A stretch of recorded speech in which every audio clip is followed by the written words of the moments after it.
Shalom, jumpa lagi bersama dengan saya dalam renungan hari ini. Senang bisa merenungkan firman Tuhan, tapi sebelumnya kita berdoa. Tuhan, terangilah hati kami, pimpinlah kami dengan Roh Kudus, sehingga kami dapat mengerti firman-Mu dengan baik. Dalam nama Yesus kami berdoa. Amin. Firman Tuhan dari Markus 11 ayat 17. Lalu ia mengajar mereka, katanya, bukankah ada tertulis, rumahku akan disebut rumah doa bagi segala bangsa. Tetapi kamu ini telah menjadikannya sarang penyamun. Markus 11 ayat 17. Tema kita, gereja terbuka bagi segala bangsa. Kita sering mendengarkan ungkapan atau slogan, gereja ada karena misi, gereja ada untuk misi.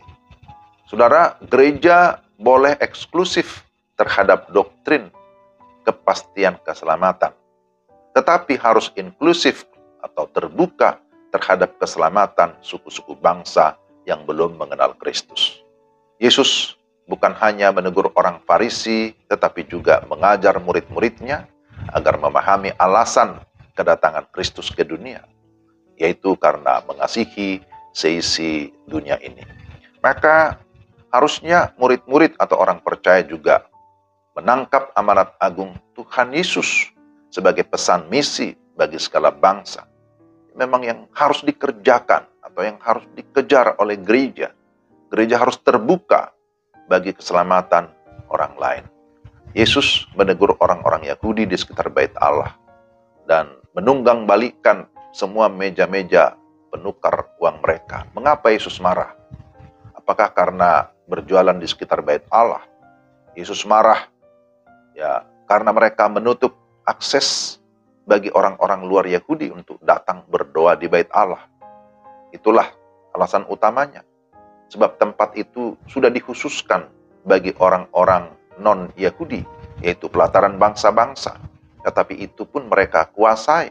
Mereka rebut untuk kepentingan bisnis mereka. Bukankah rumah Tuhan adalah rumah doa bagi segala bangsa? Itulah sebabnya Yesus marah dan menyebut mereka sebagai perampok atau penyamun. Markus 11 ayat 17.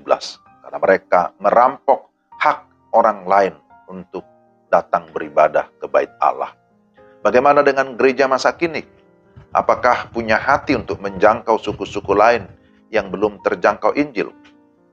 Kita menyebut gereja yang misioner adalah gereja yang punya hati, punya belas kasihan seperti Yesus melihat orang banyak yang terlantar seperti domba yang tidak bergembala.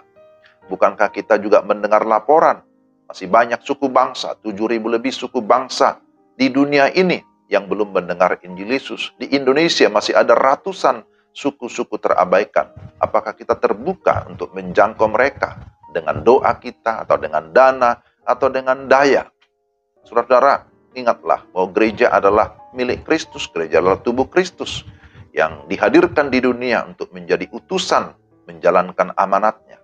Gereja harus terbuka terhadap pengajaran yang membangun. Gereja juga harus terbuka terhadap adanya perbedaan. Gereja juga harus terbuka untuk menjangkau yang belum terjangkau. Gereja tidak boleh menutup diri atau menutup mata terhadap keadaan sekitar, terhadap apa yang sedang terjadi di tengah-tengah dunia ini. Gereja harus memiliki kepekaan. Gereja tidak dibangun untuk kerajaan manusia, tetapi untuk menyatakan kerajaan Allah di bumi. Oleh karena itu, saudara, mari kita berubah dari pola pikir yang bersifat ego atau kepentingan sendiri kepada kepentingan bersama atau kepentingan umum. Mari kita berubah dari pikiran yang sementara, yang fana, kepada sesuatu yang kekal, yang rohani. Dari yang duniawi kepada yang surgawi. Dari yang mencari-cari alasan kepada hal-hal yang kreatif. Dari yang lokal kepada global. Karena memang gereja ada untuk menjangkau segala suku bangsa. Jadi kita menjadi gereja yang terbuka dan mau menjalankan kehendaknya. Ketika kita sungguh-sungguh terbuka, maka Tuhan juga akan terus bekerja untuk memakai kita untuk menjadi hambanya. Dan ketika Tuhan datang, Dia akan berkata, "Engkau hambaku yang baik dan setia. Masuklah dalam pesta perjamuan, nikmati kebahagiaan bersama-sama dengan aku." Ketika Tuhan mendapati gerejanya aktif dan terus bekerja bagi Dia, maka Tuhan disenangkan, dan melalui kehadiran gereja, maka orang lain juga bisa mengenal Yesus Kristus sebagai Tuhan dan Juru Selamat. Demikian firman Tuhan, mari kita berdoa. Ya Tuhan, terima kasih untuk firman-Mu yang sudah mengingatkan kami akan gereja yang sesungguhnya, akan tugas gereja untuk menjangkau yang belum terjangkau, mengasihi mereka yang belum terkasihi. Pakai kami sebagai gereja-Mu juga untuk terus dapat menjalankan amanat-Mu dimanapun kami berada. Dalam nama Tuhan Yesus kami berdoa dan bersyukur. Amin. Demikianlah renungan kita hari ini. Tuhan memberkati saudara sekalian. Selamat beraktivitas. Salam.